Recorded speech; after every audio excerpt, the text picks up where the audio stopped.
Heading back to the juice box to check in on that family coaching matchup, Mike McDonald and his Blue Jackets visiting his son Rhett McDonald and the Duluth East Greyhounds. This one started quickly. Cambridge Isanti up 3-0. Braden Bennett finds Aaron Bonner. The double hezzy gets both defenders as he hits the Uno reverse.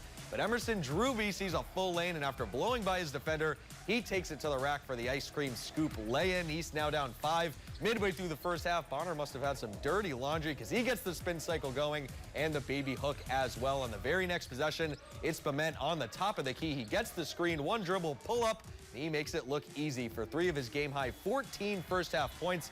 They tie it up at 16. The second half was just as close as the first, but it's Rhett McDonald and the Greyhounds picking up the win 55-52.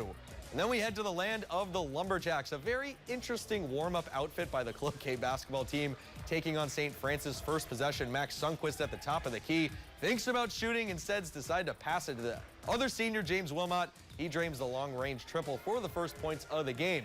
Wilmot now off the inbound all the way up to senior Noah Hansen. He finds his spot in the corner and pulls up for the bucket from downtown. Cloquet stretches that lead to 8.